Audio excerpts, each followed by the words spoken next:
Hi, I'm Annabelle, and we're going to do another segment this week of Bold Predictions. It's a new segment that I started last week where we look at the upcoming NFL schedule and I try to predict the score and the outcome of the game. I did go back to look at my track record last week, and I did pretty decent. I got a few games wrong, got some games right, so I think I did pretty well. So we'll see if we can keep that track record going into this week.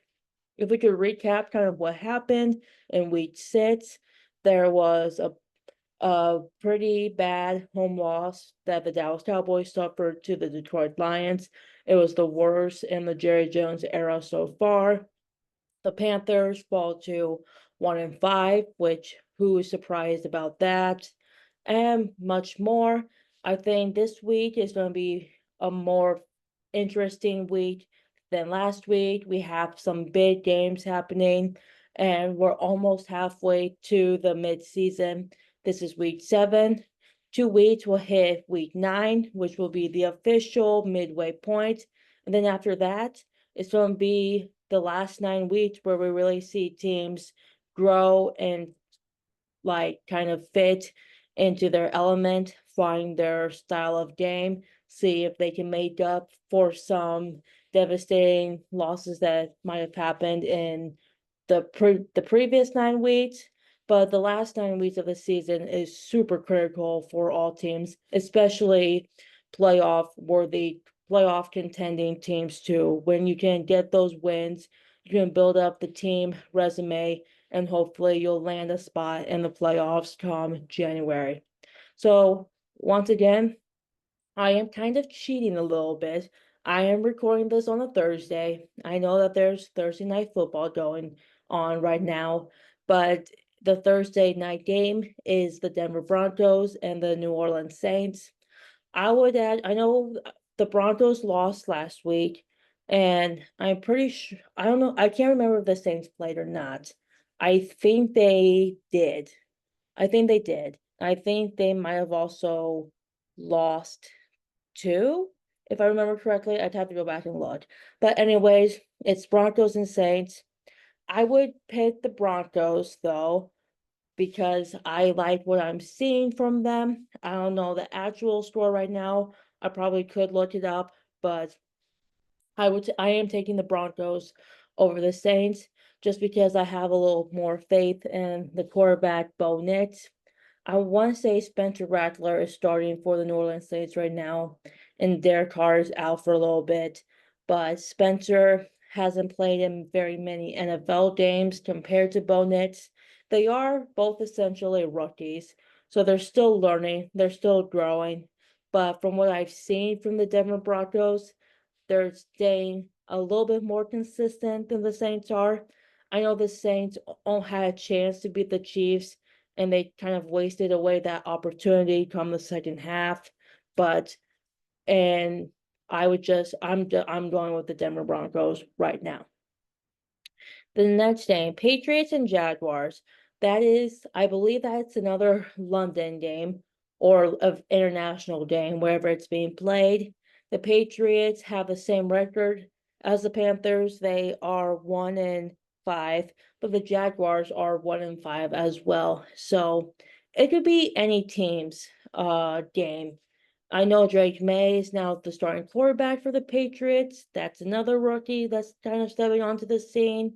Trevor Lawrence is a well-experienced quarterback in the NFL right now, but his performance and the team's performance just isn't showing that right now. And with a 1-5 record from a team who was kind of lingering towards playoff contending, maybe at the beginning of the season, and then just completely fell off by mid-season and the end of the season. I did not think that the Jaguars would have a 1-5 record like the Carolina Panthers and even kind of like the Patriots too. However, I am going to pick the Jaguars in this game. I do think that Trevor Lawrence's experience in the league will win over Drake May's like second or third official start, I believe. but I am going with the Jaguars. I think if they have worked hard to fix some of these mechanical errors, we'll finally be able to see that. And the Patriots defense has weaknesses all over. The offense does too, but I would be more worried about the defense than I would the offense. And we know that the Jaguars offense with Trevor Lawrence can be explosive when they really want to. So I'm going with the Jaguars. Next up, Lions and Vikings. The Lions are 4-1, just came off of a 30 point, I believe like 30-point win over the Cowboys last week, and we have the undefeated Vikings at 5-0. This is the Lions' second road game, but if any of you guys watched the Cowboys Lions game last week, it felt like the Lions were playing a home game. Cowboys fans were booing their own team in the stadium, which should tell you that the Cowboys have a lot to work on, and not just with their offensive woes with Dak Prescott throwing interceptions, but that defense is very, very questionable. I know that they were missing 6 starters on defense, but the run issue hasn't been addressed, so it seems they just look like they are completely falling apart. And if they want to make it into a spot in the playoffs, or even have a chance to be in playoff contention, they need to start winning games, and they need to win games fast. But the Lions it's their second road game. Playing Dallas at home has been a bit of a issue in the past, but again, it felt like the Lions went into the Cowboys home stadium and said, "This is our home game now." It sure felt like that. The undefeated Vikings with Sam Darnold. Vikings just traded for Cam Akers, a running back. Maybe the addition of him will just further increase the Vikings' chances of winning games with the run. But the Lions are really, really good. Jared Goff is a really, really great quarterback. The Lions have some great players offensively. Defensively, too, there's still a few questions to be answered. They did lose their best defensive player last week, Aiden Hutchinson, to a leg injury. So that's a cause maybe for some concern. But I'm going to pick the Lions over the Vikings, even though the Vikings are undefeated, even though they got the addition of Cam Akers. I'm once again kind of going back to quarterback experience, and I would trust Jared Goff to make the big plays in the moment when it matters most rather than Sam Darnold. But they're both two very good quarterbacks, both very good teams.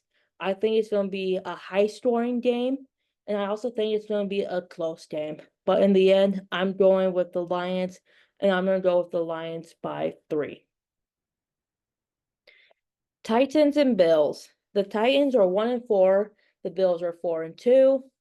I'm gonna go with the Buffalo Bills on this one. I know that they have lost 2 straight. They lost to the Texans, and I believe they did lose to the Ravens a few weeks ago, if I remember correctly. But the Titans 1-4. Will Levis isn't really playing that well. Granted, he is a youngster, so there's still room for him to improve. There's still room for him to kind of learn the ins and outs of the league with Josh Allen and the Bills offense. The Bills started off really good. They are going on a bit of a losing streak right now, but I think they will climb right back up. I'm going with the Bills by 14. All right, Dolphins and Colts. The Dolphins are 2-3. The Colts are 3-3. Tua is still out for the Dolphins with his concussion. I can't remember who the Dolphins quarterback is right now. I know it was Skylar Thompson for a little bit, but that might have changed. The Colts had Anthony Richardson. Now I believe they have Joe Flacco, if I remember correctly, at quarterback for the Colts now. Um, the Colts are the Colts are interesting to me because they have won games, but they've also lost games where it felt like they should have won. So I'm a little bit hesitant to pick them, but on the opposite side with the Dolphins, The Dolphins weren't winning necessarily big with Tua, and they're not really winning now with the other quarterbacks replacing him until he comes back. I think this game once again boils down to the team who can make those stops defensively, in which teams can go down the field and score with little to no turnovers. I would trust maybe the Indianapolis Colts to do that more than the Dolphins. So I'm going to go with the Colts, even though I feel like it could be a 50-50 shot. I don't feel great picking the Colts, but that is the team that I am going to stick with. All right, Seahawks, Falcons. The Seahawks are 3-3, and the Falcons are 4-2.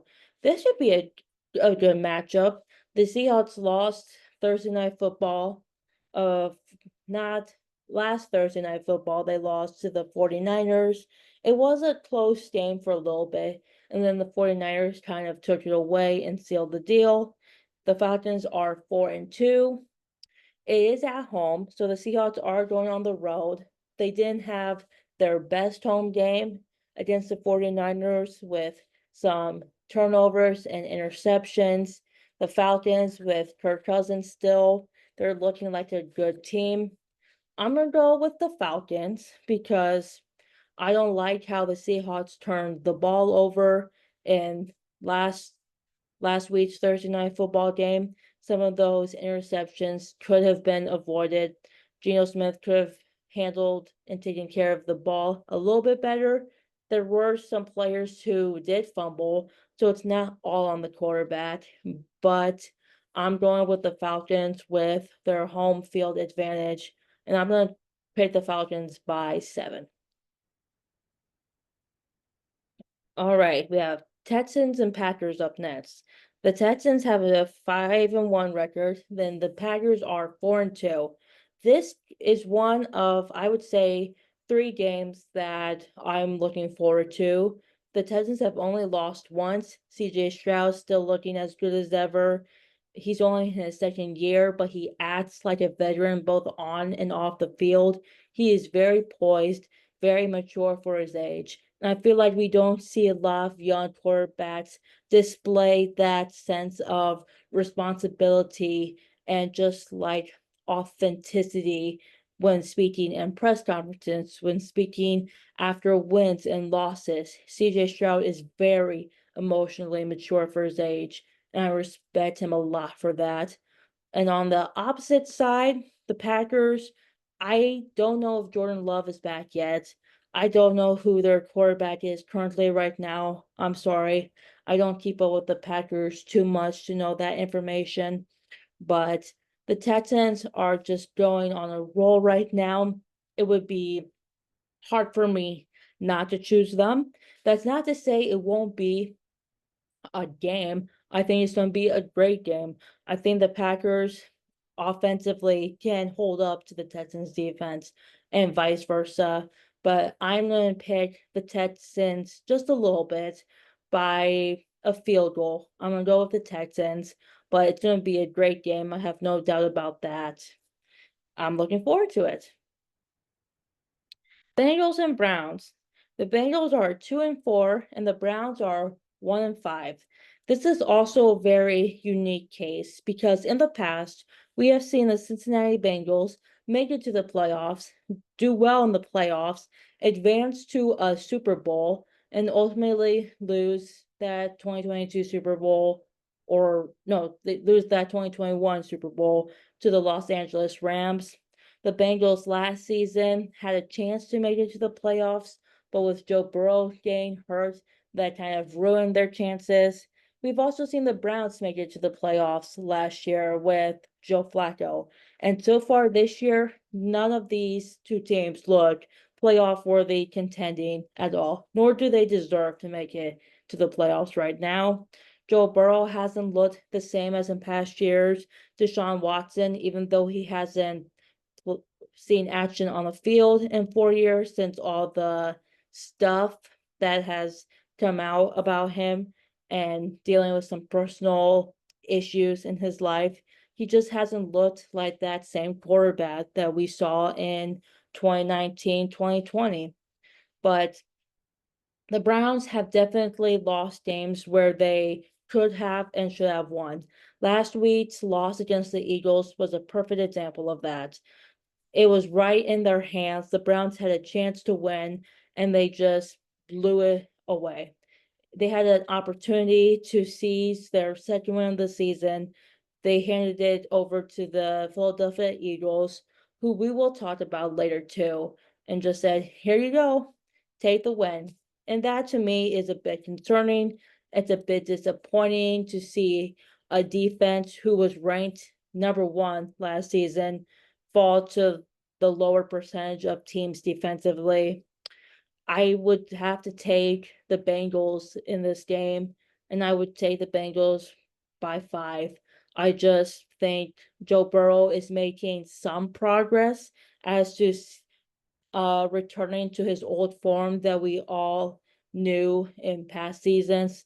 And Deshaun Watson has just stayed the same since the week one loss against the Cowboys. I'm not seeing much improvement from him necessarily, but I'm seeing a little bit of improvement from Joe Burrow. All right. And speaking of the Eagles, we have the Eagles and the Giants. The Eagles are 3-2. The Giants are 2-4. The Eagles won by 4 points to the Browns. I don't think that's a great win at all when you can barely beat the Cleveland Browns, who look like a bottom three team in the league. The Eagles still have concerns and issues that need to be fixed. I wouldn't say the Eagles are top 10 team at all. I wouldn't even put them in the top 15. They are maybe 16, 17 at worst. 17 is worst, 16 would be best. I don't think they're that good of a team, no matter what their record might show. And going at home against the Giants, I think it's going to be a tougher matchup than what Eagles fans probably think. I am, however, going to go with I think I am going to go with the Eagles. Nick Sirianni has had some questionable moments the past week, but again, I don't know. I just feel like the Eagles can go in and take care of business. It might not be the cleanest game, it might not be the prettiest game, but if you can come out with a win, that's all that really matters. But I'll go with the Eagles by a touchdown. All right. Then we have Raiders, Rams. The 2-4 Raiders against the 1-4 Rams.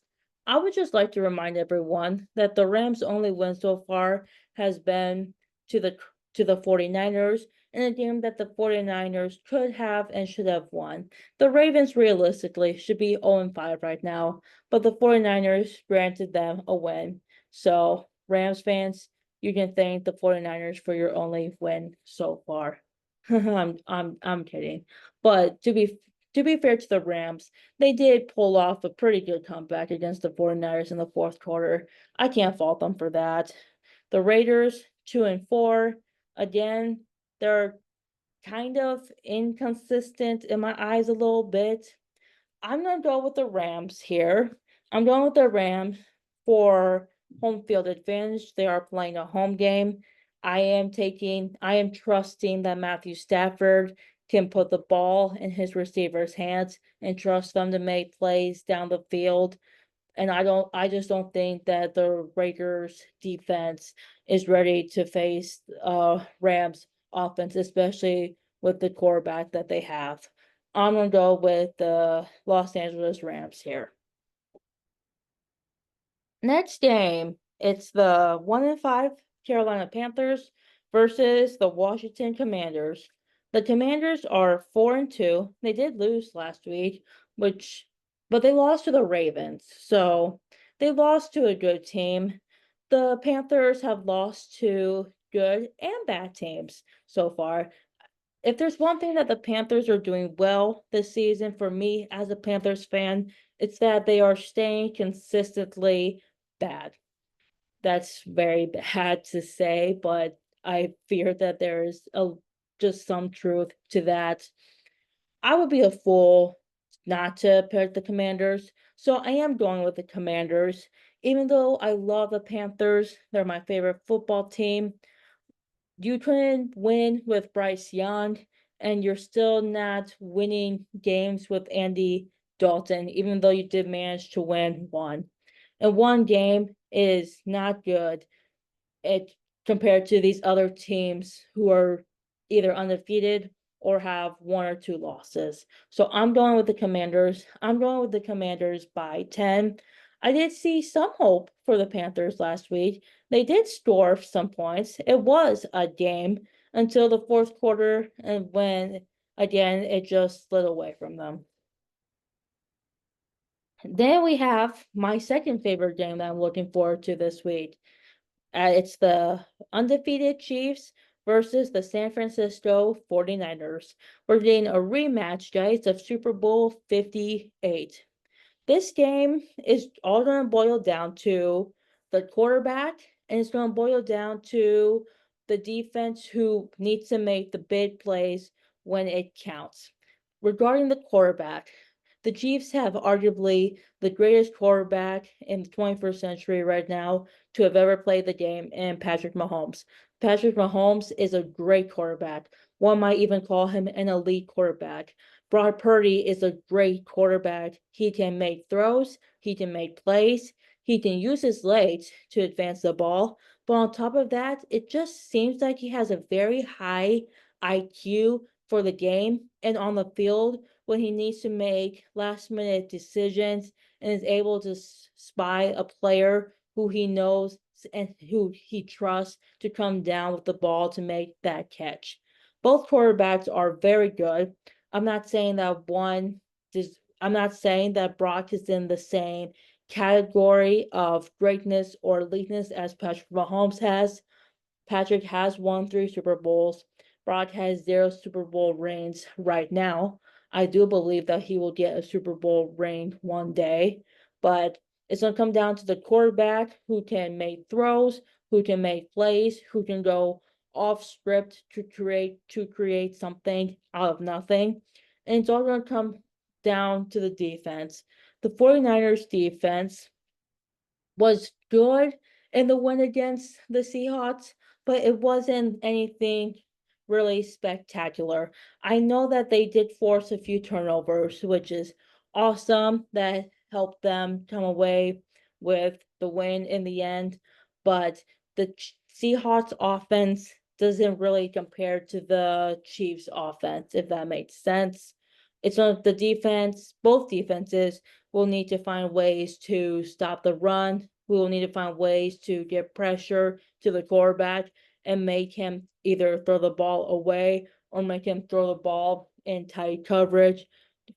If that happens, one defensive team could come away with a turnover or an interception.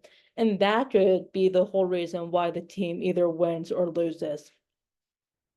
It's hard to pick a team for me right now because the 49ers are favored.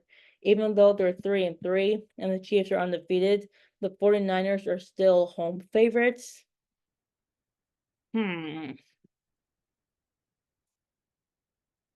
I I gotta go. I think I gotta go with the Chiefs. I love Brock Purdy. I really do. I love the 49ers. But if we're talking about big moments, big opportunities, if you Well, if you gave me a situation in which this game is going to all boil down to the very last possession, and that last possession is either the chance to win the game, I would slightly take Patrick Mahomes over Brock Purdy, and that is going to be the reason why I'm going to go with the Chiefs. Barely. I'm not saying it's going to be a blowout.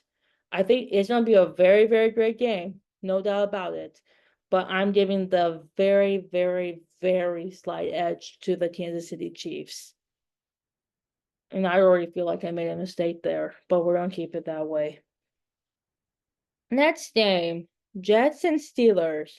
The Jets are 2-4. The Steelers are 4-2. I'm going with the Pittsburgh Steelers. They're at home.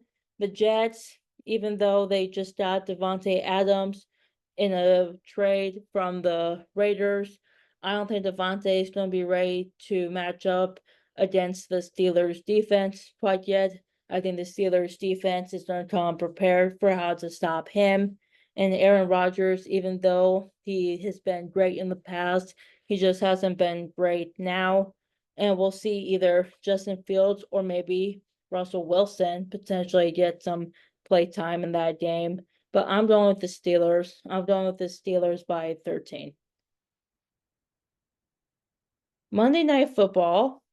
There's two Monday Night Football games. The first game is the Ravens and the Buccaneers. Both have a 4-2 overall record. Even though the Bucs are at home, I'm going with the Baltimore Ravens. I like what I'm seeing from the offense with Derrick Henry, with Lamar Jackson. I like what I'm seeing from the Ravens defense too. Their whole team is finding the balance for what it takes to win games and stay consistent and stay on that level of consistency. The Buccaneers suffered a loss last week, I'm pretty sure by double-digit margins. Yeah, they lost 51-27. Or wait, no, they won 51-27 last week against the Saints. So they did have a blowout win essentially. But give me I would say give me Lamar Jackson over Baker Mayfield, at least in the regular season. I'm still going to go with the Ravens. I'm going to go with the Ravens by 8. And then our last Monday Night Football game, Chargers and Cardinals. The Chargers are 3-2. The Cardinals are 2-4. Um, both teams, I I think it's going to be another close game, not because these teams are great, but because these teams can find a way to give away games simultaneously, but also just barely squeeze by with a win, which are both valid and both kind of, I don't know, interesting if you want to think of it like that. Um, I'm gonna go with I'm gonna go with the Los Angeles Chargers though here. Yeah, I'm gonna go with the Chargers by a touchdown, I think. And that is it, guys, for my Annabelle's Week 7 predictions. Let's check the store. Wait, hold on. I'm gonna check the store first. Okay, so the Broncos are up 26-3 to the Saints. So it looks like my Broncos prediction is tracking right now, but maybe I always say if I can get at least one of these games right, then I feel good. I know last week I said the Lions would win. I got that game. I picked the Ravens over the Commanders, got that game as well. I did pick the Seahawks over the 49ers, which I kind of regretted afterwards as soon as I said it, but I didn't want to take it back. I'm trying to think what other games I got right. I know I did pick the Saints over the Buccaneers, so there was a pretty big loss that I suffered. But I can go back and look. But anyways, thanks for watching. Thanks for sticking with me here through my bold predictions, as I like to call it. We're gonna do this every single week. If I remember, I'm gonna try to upload and record these a bit earlier and upload it before Thursday Night Football, but we'll see there. Um, let me know who you're rooting for this week, which team surprised or let you down last week, and who is your Super Bowl matchup right now as of this moment. I think if I had to pick a Super Bowl matchup right now, I would take the Chiefs and the AFC, and I would go with the Lions right now in the NFC. The Lions are looking really, really good. And if you tell me a team who has pretty much lost playoff contention at this point, well, that could be the Panthers, that could be the Patriots, that could be the Jaguars, that could be the Browns, the 1-4 teams. I know the Cowboys have a bye this week, so Cowboys fans, you don't have to worry about your team winning or losing this week. I would hope that they could fix some of their many problems offensively, defensively, and a little bit on special team. Oh, I just sorry guys, that was a hiccup there. I would hope that the Cowboys can fix stuff offensively, defensively, and a little bit on special teams. But we'll see how they come back in next week's game against the 49ers on Sunday Night Football, which should be, I think that's what makes for great television. But with that, guys, thanks for watching this, and I'll see you next week on Bold Predictions. I'd say keep an eye out for some main episodes coming your way soon. I know I have some new segments as well that's not sports related that I plan on uploading soon as well. I'm kind of still in the pre-production aspect of that, but I am writing out stuff. I plan on recording stuff next week and then uploading that too. So you can stay tuned for that. Bye.